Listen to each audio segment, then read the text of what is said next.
Motherhood, but not quite as we imagine. Thought-provoking, refreshing, straightforward, sometimes taboo, often seemingly ordinary, but always honest. Welcome to School for Mothers, opening conversations we all need to have, exploring ways in which you can be fulfilled as a woman, once a mother. Now here is your host, mother of 10, Danusha Melina Durban.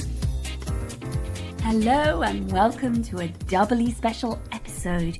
I'm your host, Danusha Melina Durban, and this episode marks the start of our Sunday Supplements episodes. And we are also celebrating Mother's Day in the UK. And this is a really long-awaited new expansion in the School for Mothers podcast. I'm so excited to share this with you. You might be wondering why we've called this Sunday Supplements. Let me help you out on that. The Cambridge Dictionary gives us a fabulous definition that says the noun supplement is something that's added to something else in order to improve it or complete it, something extra. And that's exactly what we aim to deliver with the Sunday Supplements, the extra School for Mothers info. So while our Wednesday's episodes will continue to share unfiltered stories and wisdom from diverse mothers who want more, School for Mothers Sunday Supplements focus on hacks, strategies and tips to improve your life. We'll be covering a host of topics from sleep to fitness, sex to travel, childcare to dating, style to investing, and everything you told us you want so far. It's that extra help that us busy mamas need. You can expect a new Sunday Supplements episode every other Sunday. If you're subscribed, and I really hope you are, they'll be on your podcast app ready to dive into whenever you fancy. Now, did you know, by the way, that we have listeners in over 35 countries? I mean, seriously. Congo, Iraq, Iran, Israel, South Korea, Australia, New Zealand. I could go on and on. I mean, that means a lot of you will be thinking it's not Mother's Day where I am. And you'll obviously be right. Today is our turn in the UK to celebrate mothers. So happy Mother's Day to those of you for whom it's a really big day. We get this one day, don't we? It's a funny old day. That's why I wanted to put this together, really. So during this very special Mother's Day episode, we'll hear from amazing women. Some are mothers, some are not. You know, you don't have to be a mother to enjoy the School for Mothers podcast. We know that we have a lot of male listeners, and we also really appeal to women who are not mothers too. So that's really nice. Be sure to read the show notes and learn about our incredible contributors, whom I'm deeply grateful to. School for Mothers couldn't have brought this one to you without their thoughts. But before we hear their words, it's probably the moment to mention something I found interesting in making this episode. When chatting about the question my mother taught me over the past few months, I discovered there's so many ways of answering it, from gushing love through to troubled dynamics that opened raw wounds, even in the asking of this question, and on to downright snark-filled, broke forever relationships. Every shade of answering mirroring mothers is possible with this one question, which is actually why this episode is dedicated to answers on the question, my mother taught me.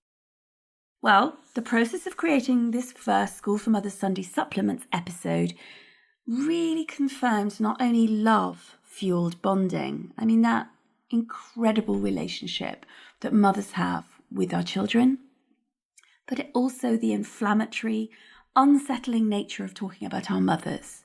It's big, even when it's positive. It's positive, even when there are many layers to consider, from our differences generationally, the opportunities we have our mothers didn't, the easier time, yes, there's those air quotes around the word easier, that we now have as mothers, except this just might not be quite the case. You know, is it easier? Many would argue not. So for instance, let me give you an in on making this episode and what it brought. Several women that we approached said yes instantly. It truly was an immediate thing. They said, oh my God, I really want to do that. But then they later pondered How could they possibly put into words this complex relationship to their mothers? Some even had to check in with their corporates, and especially their legal teams, about what they could and couldn't say. It's worth knowing that if you're a senior corporate woman, your most private relationship may well not be your own to express.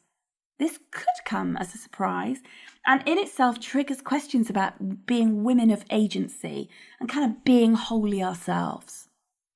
And let's also not forget that Mother's Day is a tough day for so many of us. For those with absent mums, for those whose mothers are no longer alive, for those who long to be mothers, and for those who grieve baby and child losses. There are so very many ways for this day to be other than the celebratory, positive Mother's Day we are bombarded with in the media. Let's listen to some words of some incredibly wonderful women talking about what their mother taught them.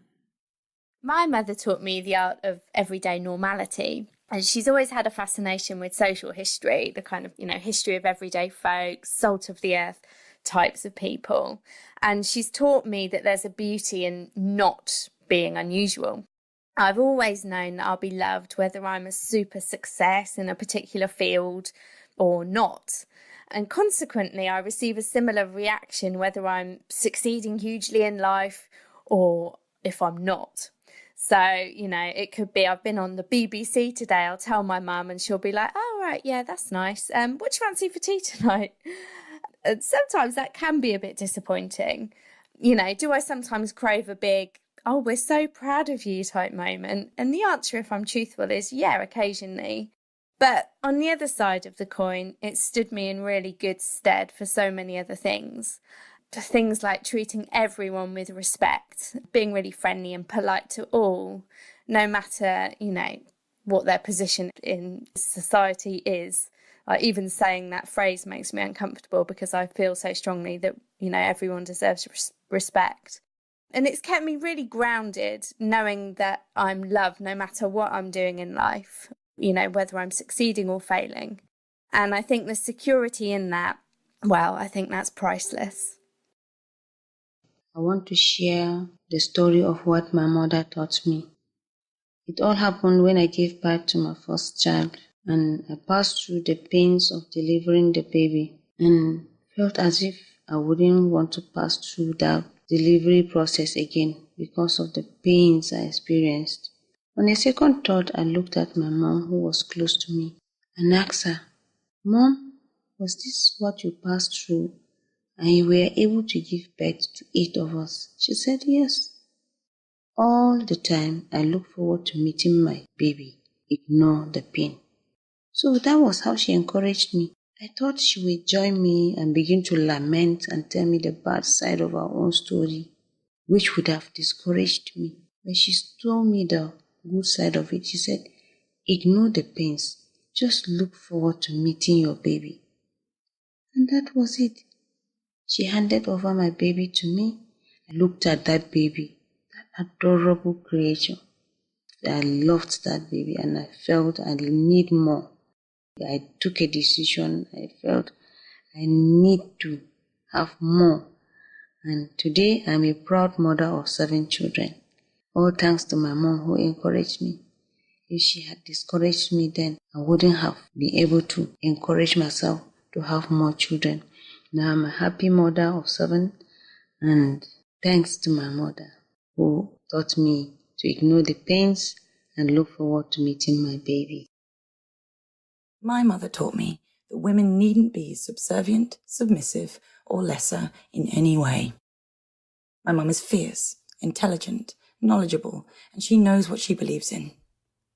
A political fighter and staunch lefty, she marches and protests and will argue the hind legs off anyone who tries to belittle a minority group or support any of the other xenophobic horribleness that's going round at the moment. She taught me how to speak my mind, express my opinions, and follow my passions. While I was young, she encouraged me to break the rules that ought to be broken. And she supported and helped me grow when I broke the rules that probably shouldn't. And she continues to teach me now. At the age of 74, Mum just got back from a 2-week trip to Central America, trekking around Costa Rica and Panama in search of rare birds. Despite the fact that she dislocated 2 fingers halfway through, she continued to hop in and out of the back of the truck, walk for miles every day, and sleep on platforms in the jungle with travel companions, like a person of half her age. She is, and always will be, an inspiration. I love you, Mum. Never, ever stop being so bloody awesome. My mother taught me how to be courageously myself, how to show up even when the rules and regulations around you tell you that you don't have permission to be that way. She always taught me to listen to my own heart and to listen to my own body and to follow my own truth. My mother taught me how to feel my feelings, how to always be honest about what's going on and whether I'm angry or I'm sad, how to feel fully what's happening in my body and to express myself. My mother taught me that it was okay to express myself in all of the range of my feelings, even as uncomfortable as that makes other people around me or in the world sometimes. My mother taught me how to be true to those feelings and to express myself in the full myriad of expressions that show up. And these lessons of courage and feeling my feelings and being myself has informed my life so tremendously. She was the first teacher and the embodied teacher for me throughout my entire life of what inner alchemy looks like, about how to take pains and traumas and hurts and abuses, things that have happened inside in my life and in her life, and how to alchemize it into real life transformation, whether that's healing our own sicknesses or showing up more boldly and speaking my own truth. And this has informed my whole life, my body, my health, and the business that I have created and brought to the world as a way to share and show up and be my truest, most authentic teacher and self and speaker to inform others. My mother taught me so many things, but the most important ones probably would be discipline, critical thinking, femininity, and how to be comfortable with my sexuality. I would so often see her being playful with my father and show him natural attraction. She also taught me before making any important decision, I should evaluate the potential outcomes and go with the best choice, the best option. My mom is extremely hardworking. She has raised 2 girls, and she breastfed another 2 prematurely born babies who would otherwise die, so she saved their lives. She always had a job, but alongside that, she would refurb our flat, refurb the weekend house, had a garden full of vegetables and fruit. She would bake cakes for weddings and birthdays just to bring a little bit of cash in. She would regularly exercise. She would dress like a diva. She could sew. She could just do everything. To me, my mom is definitely a Wonder Woman.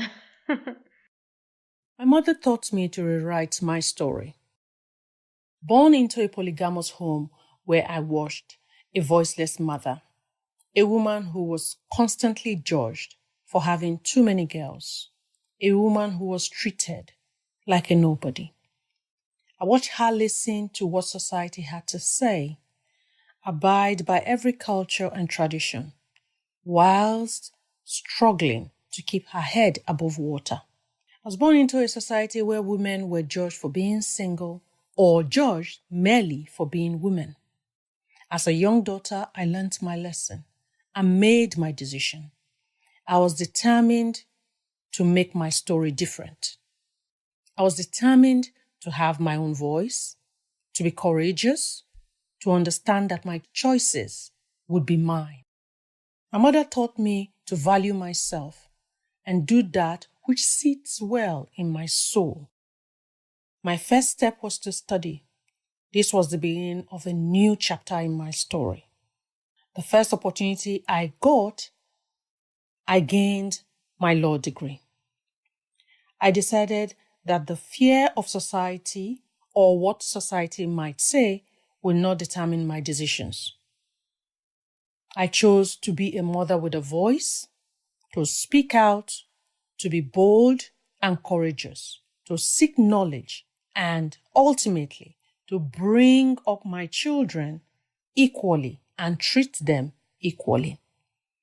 On a daily basis, I am on a journey with my pen and paper in tow, still rewriting my story and stories of mothers before me, my mother and my grandmothers.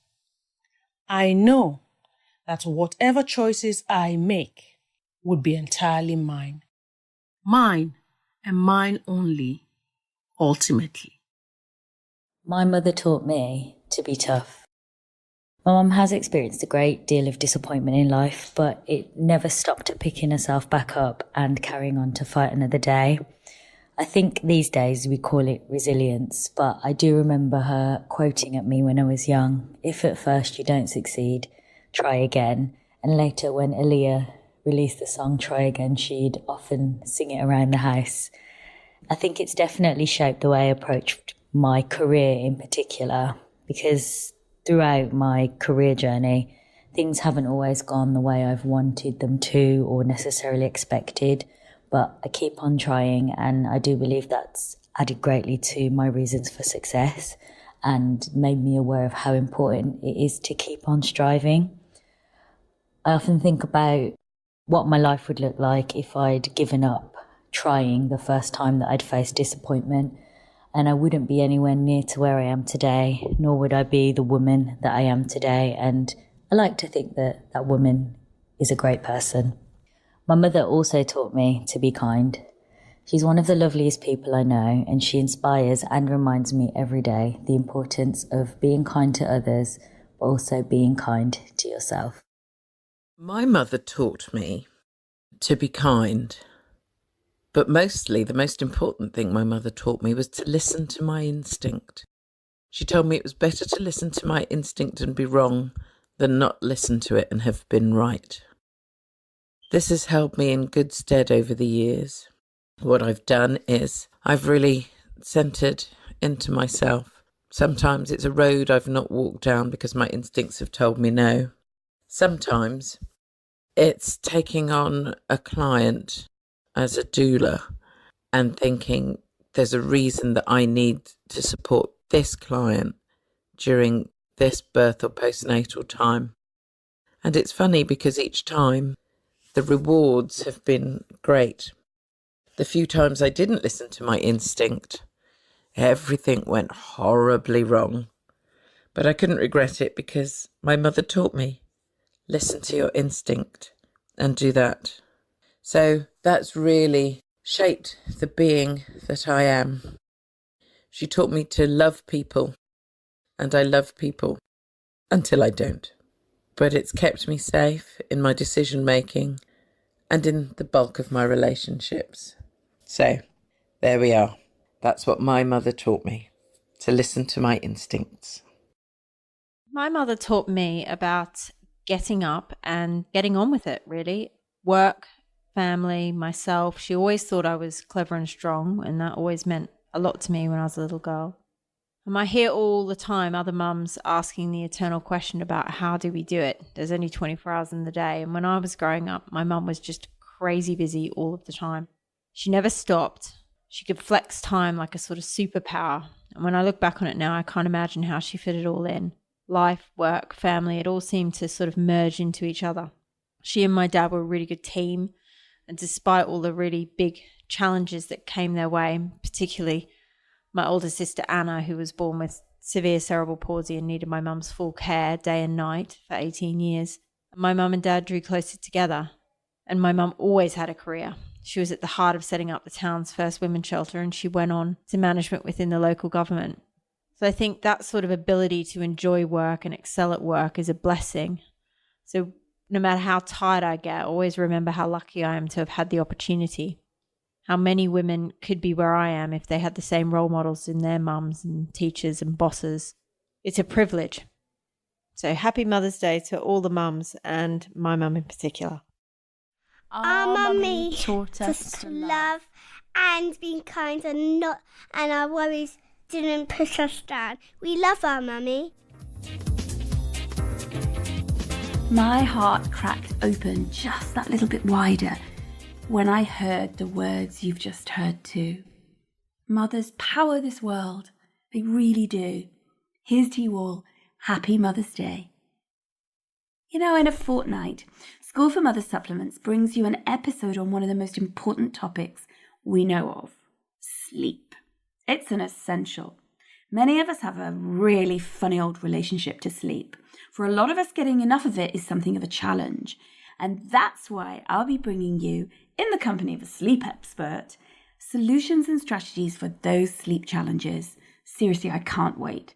We are really going to dive into lots of those questions that us women need to know the answers to in order to have better sleep. It's a deal breaker, sleep. Meet me here, same place. Till then, take care of yourself. Here's to you. Thank you for tuning in to the School for Mothers podcast. To continue the conversation and keep your dose of inspiration up, head over to schoolformothers.com/podcast, where you'll find bonus content from Danusha and a guest on habits, recommendations, books, best apps, time-saving secrets, life hacks, health, sleep and anything in between. That's schoolformothers.com/podcast.